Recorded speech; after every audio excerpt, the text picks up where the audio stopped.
Hi friends and followers, ఎలా ఉన్నారు? మనమంతా సంతోషంగా ఆరోగ్యంగా ఉండాలని, ఆ శంకు చక్రధరుని చల్లని చూపులు మన అందరిపైన ఉండాలని, మనం చేసే ప్రతి పనిలోనూ ఆ సాయినాథుడి కరుణా కటాక్షాలు, దివ్యానుగ్రహం మనకు ఎల్లప్పుడూ తోడుగా ఉండాలని మీ అందరి తరపున నేను కూడా బాబా గారిని కోరుకుంటున్నాను. ఫ్రెండ్స్, మన ఛానల్ ఎవరైనా ఫస్ట్ టైం చూస్తుంటే సబ్స్క్రైబ్ చేసుకొని ఒక లైక్ ఇవ్వండి. దానివలన మన సాయినాథుని వీడియోస్ సమస్యల్లో ఉన్న మరికొంతమంది సాయి బంధువులకు చేరతాయి.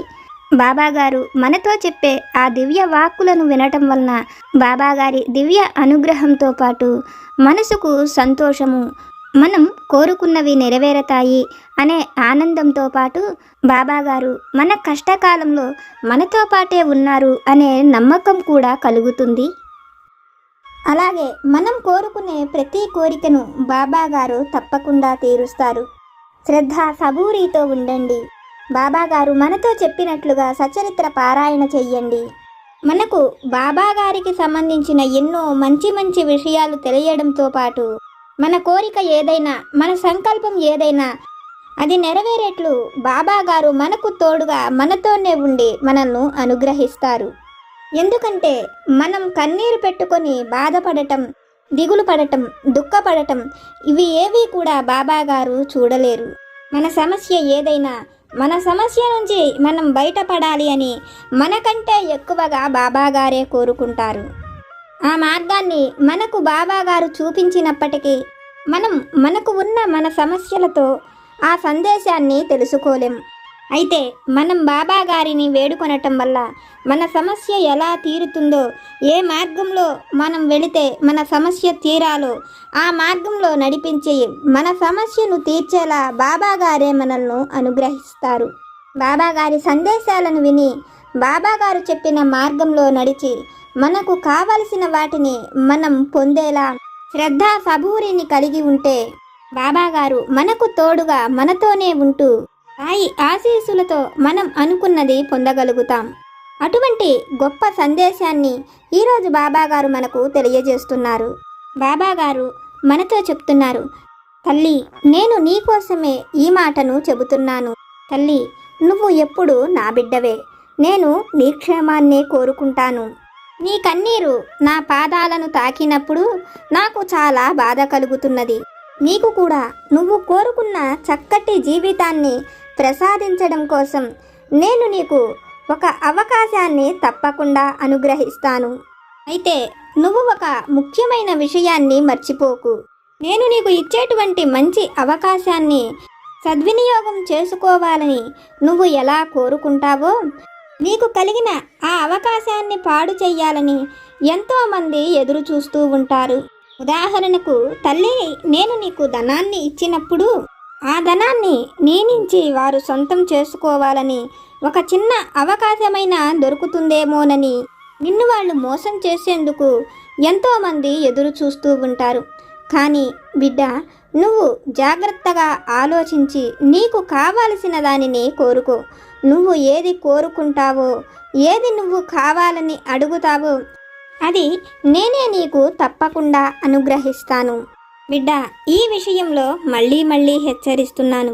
నువ్వు నన్ను ఏది కోరతావో అది శాశ్వతంగా నీ జీవితం అంతా కూడా నీతోనే ఉంటుంది. ఎందుకంటే తల్లి, ఇప్పుడు నువ్వు పోగొట్టుకున్నది ఏదైనా మళ్ళీ తిరిగి పొందడం కోసం ఎంతో కష్టపడవలసి ఉంటుంది. ఎన్నో అవమానాలను, సమస్యలను ఎదుర్కోవలసి ఉంటుంది.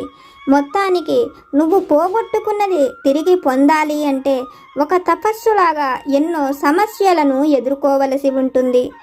అందుకని చేతులు కాలాక ఆకులు పట్టుకోవడం కంటే తల్లి, నేను చెప్పే ఈ మాటలలోని పరమార్థాన్ని, సత్యాన్ని తెలుసుకొని నువ్వు జాగ్రత్తగా ఆలోచించి మంచి నిర్ణయం తీసుకో. నువ్వు కోరినది ఏదైనా నేను నీకు కాదనకుండా ప్రసాదిస్తాను అని మన సాయి సమర్థులు ఒక చక్కని సందేశాన్ని మనకు తెలియజేస్తున్నారు. బాబాగారు మనతో చెప్తున్న ఈ మాటలలోని పరమార్థాన్ని, సత్యాన్ని ఒక చక్కటి కథ రూపంలో ఆ తండ్రి దివ్య వాక్కుల ద్వారానే విని తెలుసుకుందాం. పూర్వం ఒక గ్రామంలో మాలతి అనే ఒక వేశ్య ఉండేది. ఆమెకు చిన్నతనంలోనే తల్లిదండ్రులు చనిపోవడంతో తనని చేరదీసి పెంచేవారు లేక మాలతి ఆ వేశ్యవృత్తిని చేసుకుంటూ తన జీవితాన్ని గడుపుతూ ఉండేది. అయితే తను చేసే పని తప్పని తెలిసినా తను ఎలా బ్రతకాలో ఏమి చెయ్యాలో అర్థం కాని పరిస్థితులలో మాలతి ఆ విధంగా బ్రతుకుతున్నానని ప్రతి క్షణము దిగులు పడుతూ బాధపడుతూ ఉండేది. ఆ గ్రామంలో ఎవరైనా మాలతిని చూస్తే తప్పుడు ఉద్దేశంతోనే తప్ప తన పట్ల సానుభూతి జాలితో ఎవ్వరూ ఉండేవారు కాదు. ఎందుకంటే తమ వల్ల ఎన్నో కుటుంబాలు ఇళ్లల్లో ఎన్నో సమస్యలను బాధలను ఎదుర్కోవలసి వస్తున్నదని ఆడవాళ్ళందరూ కూడా మాలతినే తిట్టుకుంటూ ఉండేవారు. తను దేవాలయానికి వెళ్ళాలన్నా కూడా నలుగురిలో ముఖం చిన్నబుచ్చుకొని మనసులో ఎన్నో బాధలు పడుతూ వెళ్ళేది. ఒకరోజు మాలతి దేవాలయానికి వెళ్ళినప్పుడు ఆ దేవాలయంలో పురాణ గాథల గురించి చెప్తూ మానవుడు చేసిన తప్పులకు నరకంలో ఎటువంటి శిక్షలు పడతాయో, వాళ్ళు ఎన్ని బాధలను అనుభవించాలో వాటన్నిటినీ కూడా చెప్తూ ఉంటారు. అది విన్న మాలతి తాను చేసిన తప్పులకు తను ఎన్నో శిక్షలను అనుభవించవలసి వస్తుందని, తన తప్పుల నుంచి తను బయటపడి దేవుడి కరుణ పొందేలా ఆ దేవుడి దగ్గరకు తాను చేరుకునే మార్గం లేదా అని బాధపడుతున్న మాలతికి ఆ ఊరికి ఒక సాధువు వచ్చాడని తెలుస్తుంది. తాను సాయంత్రం పూట వెళ్ళి ఆ సాధువును కలిసి తన ఇంటికి ఒక్క పూటైనా భోజనానికి రమ్మనమని అడుగుతుంది. మాలతి కోరినట్లుగానే ఆ సాధువు కూడా మరుసటి రోజు ఆమె ఇంటికి భోజనానికి వస్తానని చెప్పి ఆమెకు చెప్పినట్లుగానే సాధువు ఆమె ఇంటికి భోజనానికి వెళతాడు.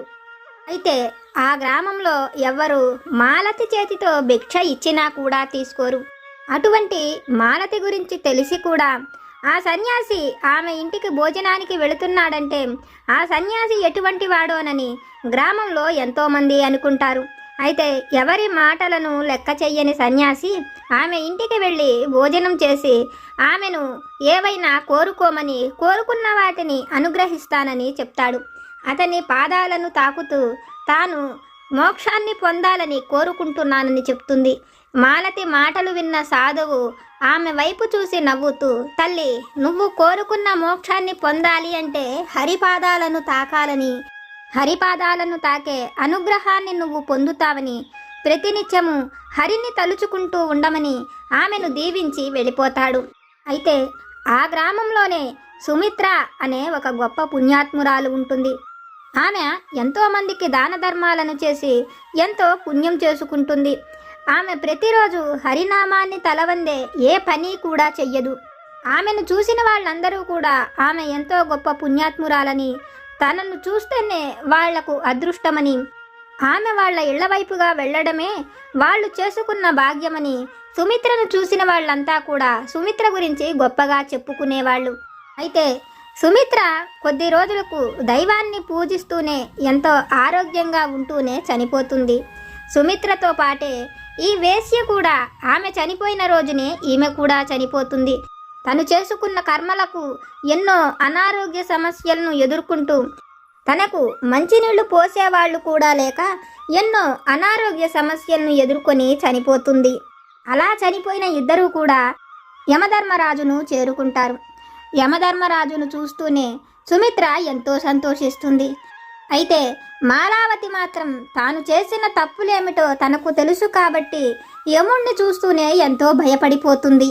యముడు చిత్రగుప్తుణ్ణి చూస్తూనే ఎవరెవరు ఏ ఏ తప్పులను చేశారని, ఎటువంటి పుణ్యాలను చేసుకున్నారని అడగడంతో చిత్రగుప్తుడు మాలతి వైపు చూపిస్తూ ఆమె బ్రతికి ఉన్నంతకాలం ఎన్నో తప్పులను చేసిందని, అయితే తన జీవితంలో 3 రోజులకు సరిపోయే పుణ్యాన్నే చేసుకున్నదని, సుమిత్ర వైపు చూపిస్తూ ఆమె జీవితం అంతా కూడా ఎంతో పుణ్యాన్ని చేసిందని, అయితే తను కూడా జీవితంలో చిన్న చిన్న తప్పులు చేయటం వలన తన జీవితంలో 3 రోజుల పాపమే ఉన్నదని, మిగిలినదంతా కూడా పుణ్య ఫలితమేనని చిత్రగుప్తుడు ఆమెను చూపిస్తూ చెప్తాడు.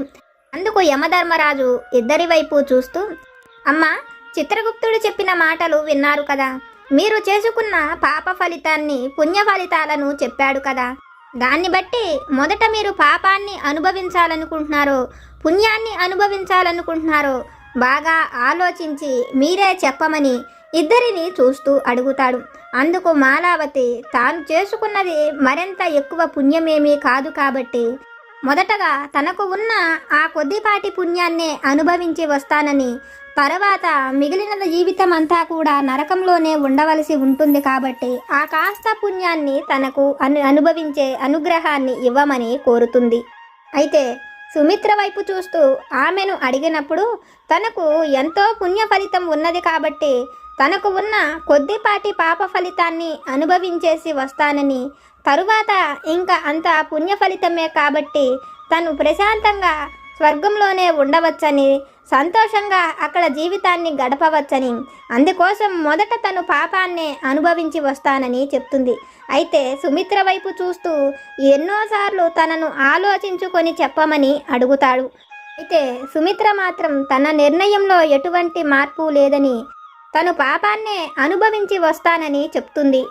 అయితే పుణ్యాన్ని కోరుకున్న సుమిత్ర వైపు చూస్తూ, తల్లి, నువ్వు చేసుకున్న పుణ్య ఫలితానికి నేను నీకు ఇవ్వగలిగిన జన్మలను నీ ముందే ఉంచుతున్నాను.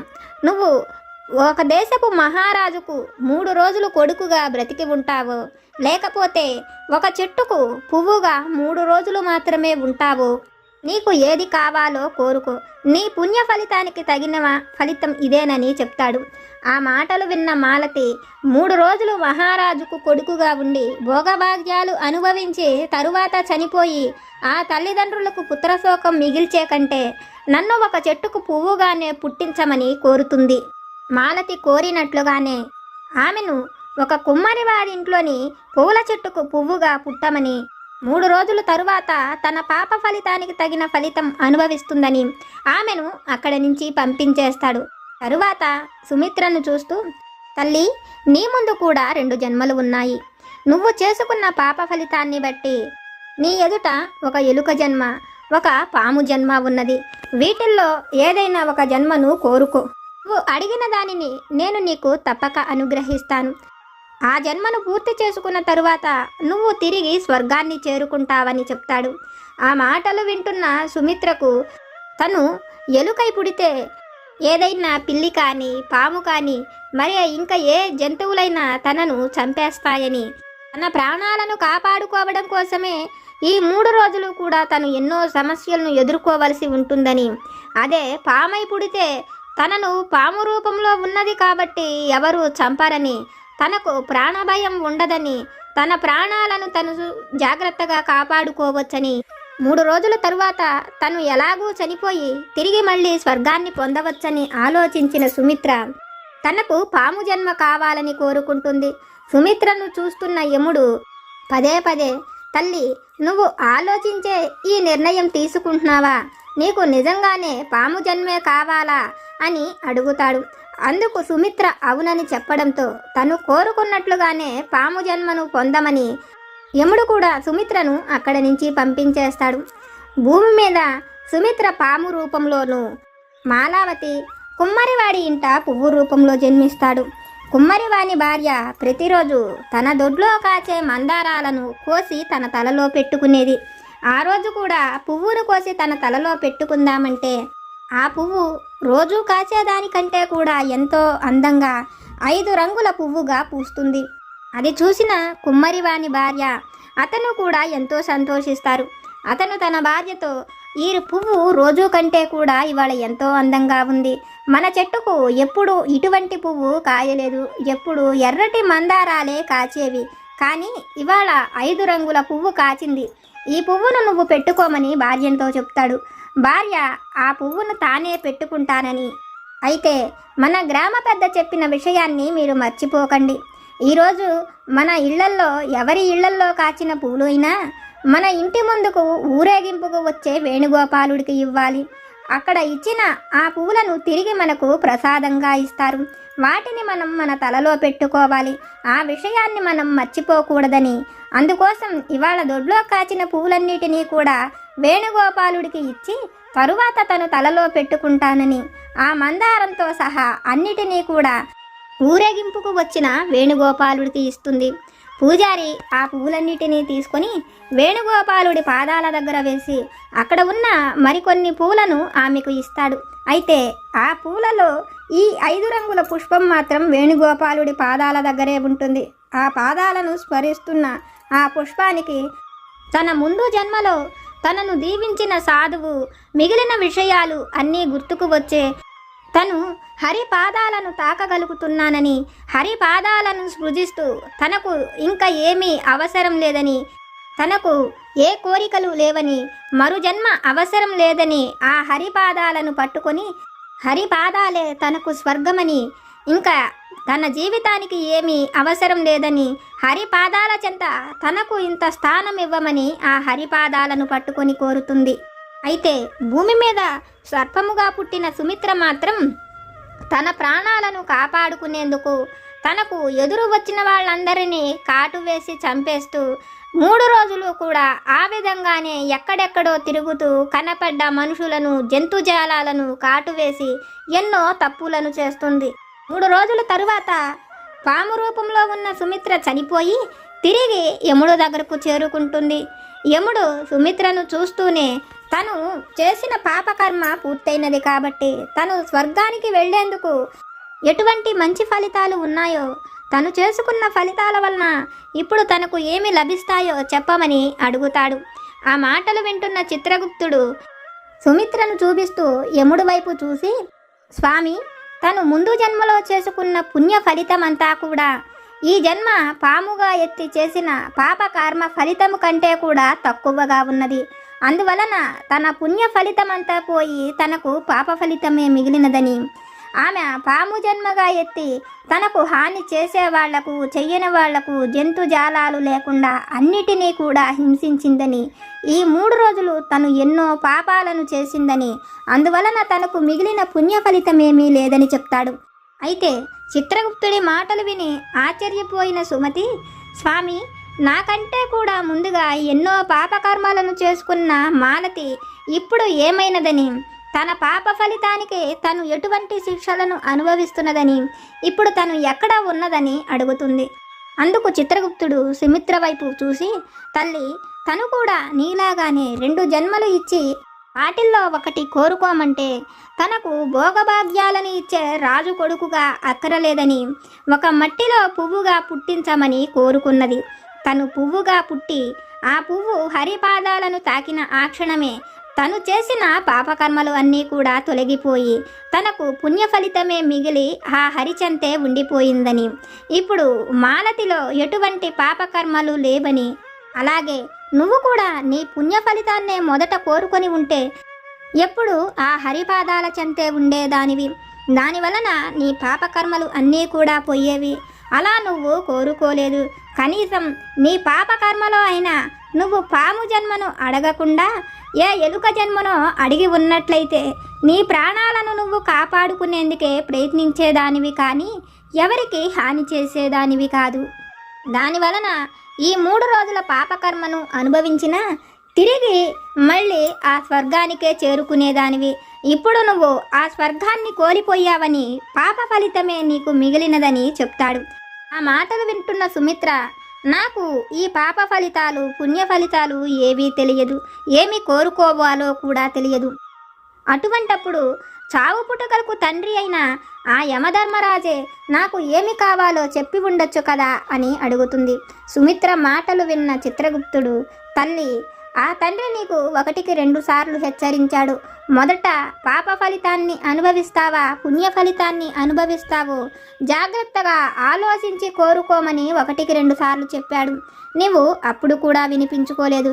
కనీసం పాము జన్మ, ఎలుక జన్మను అడిగినప్పుడైనా పాము జన్మే ఎందుకు అడుగుతున్నావు, జాగ్రత్తగా ఆలోచించుకోమని అప్పుడు చెప్పాడు. నువ్వు అప్పుడు కూడా తెలుసుకోలేకపోయావని, తండ్రి నీకు ఎప్పుడు చెప్తూనే ఉన్నాడని, ఎప్పుడు అవకాశాన్ని ఇస్తూనే ఉన్నాడని, ఇప్పటికైనా నీ పాపకర్మ ఫలితం పూర్తయి మంచి జన్మను పొందేలా నువ్వు మరికొన్ని జన్మలను ఎత్తవలసి ఉంటుందని, ఈసారైనా ఆ తండ్రి మాటలలోని అంతరార్థాన్ని తెలుసుకొని ఆలోచించి నిర్ణయం తీసుకోమని చెప్తాడు. చిత్రగుప్తుడు చెప్పిన మాటలు విన్న సుమిత్రకు తను చేసిన తప్పేంటో అర్థమయ్యి, మాలతికి అటువంటి మంచి జన్మ రావడానికి, తనకు ఇటువంటి జన్మలు రావడానికి, ఇటువంటి కష్టాలకు తన కోరికే కారణమని, మనం ఏది కోరుకుంటామో ఆ సర్వేశ్వరుడే మనం కోరుకున్నది తప్పకుండా మనకు అనుగ్రహిస్తాడని మాలతికి అర్థమవుతుంది. తల్లి, ఇది విన్న నీకు నేనేమి చెప్పాలనుకుంటున్నానో అర్థమైంది కదా. నువ్వు ఏది కావాలి అని నన్ను అడుగుతున్నావో ఆ సంపదను నేను నీకు అనుగ్రహిస్తాను. నువ్వు కోరుకున్నది ఏదైనా, అది నీ భర్తతో సంతోషకరమైన జీవితమైన, ఒక చక్కటి ఉద్యోగమైన, మంచి సంతానమైన. తల్లి, నువ్వు నా పాదాలను తాకి ఏది కోరుతున్నావో ఆ సంపదను నేను నీకు అనుగ్రహిస్తాను అని మన సాయి సమర్థులు ఒక చక్కని సందేశాన్ని మనకు తెలియజేస్తున్నారు. ఫ్రెండ్స్, ఈరోజు బాబాగారు మనతో చెప్పిన ఈ విషయాలను విన్నారు కదా. బాబాగారి పాదాలను తాకి మనం ఏది కోరినా అది మనకు అనుగ్రహించబడుతుందని బాబాగారి వాక్కుల ద్వారా మనం తెలుసుకున్న ఈ విషయాలు కనుక మీకు నచ్చితే లైక్ చేయండి, షేర్ చేయండి. మీకు ఏమైనా సమస్యలు కనుక ఉంటే వాటిని నాకు కామెంట్ సెక్షన్లో పెట్టండి. నేను పూజ చేసుకునేటప్పుడు మనందరి సమస్యలు తీరాలని, మన అందరి కోరికలు నెరవేరాలని మీ అందరి తరపున నేను కూడా బాబాగారిని కోరుకుంటాను. నాకు తెలిసిన పరిష్కారాలను కూడా చెప్తాను. జై సమర్థ సద్గురు సాయినాథ్ మహారాజ్ కి జై.